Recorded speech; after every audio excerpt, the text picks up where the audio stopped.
Monsieur Thierry Meyssan, écrivain et journaliste français, qu'est-ce que vous dit encore, qu'est-ce que vous inspire encore la révolution islamique de 1979, d'autant plus que les Iraniens sont ces jours-ci en train de célébrer le 31e anniversaire de la victoire de cette révolution. La révolution islamique, elle compte dans l'histoire autant que la révolution russe de 1917 ou la révolution française de 1789. C'est un moment particulier où un peuple se lève contre une forme de tyrannie et d'exploitation et affirme des valeurs qui lui sont propres.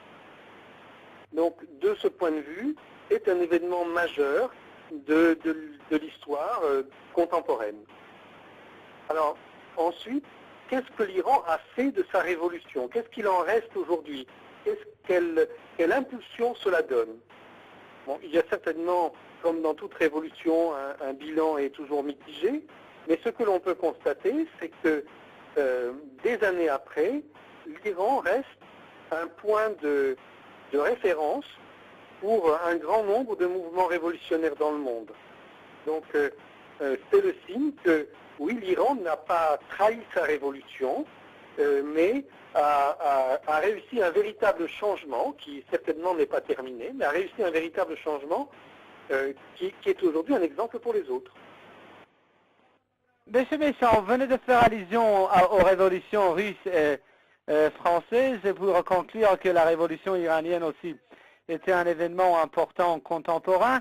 Et c'est quoi, monsieur Meyssan, qui distingue la révolution iranienne des autres révolutions qui se sont produites dans le monde, surtout la révolution française et la révolution russe? Je pense que c'est d'abord l'affirmation d'une identité après une période d'étouffement de l'Iran par la colonisation. Et cette identité, qui est très particulière, on aurait tort de réduire l'identité iranienne à l'affirmation de son islam.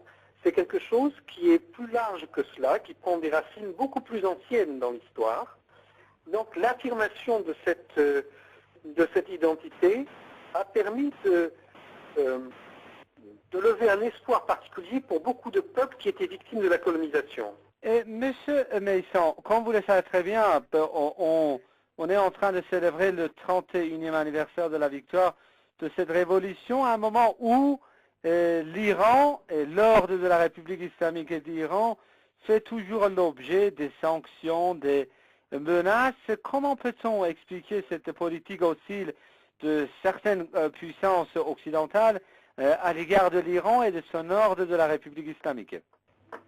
Ça, sans aucun doute, les sanctions dont l'Iran fait l'objet sont la preuve même de la réussite de la révolution iranienne.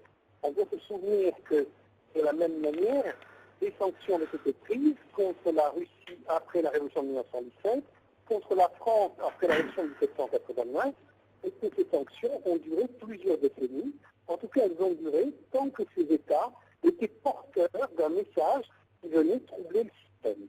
Et là, c'est toujours le cas de l'Iran. Donc l'Iran fait l'objet de sanctions. Il n'y a pas à s'étonner de ça. Et une chose que je voudrais ajouter sur la révolution iranienne. On a beaucoup présenté l'Iran comme ayant une volonté d'imposer l'extension de sa révolution dans d'autres États. Cela peut-être a été vrai à un moment donné. Mais cela est manifestement faux aujourd'hui.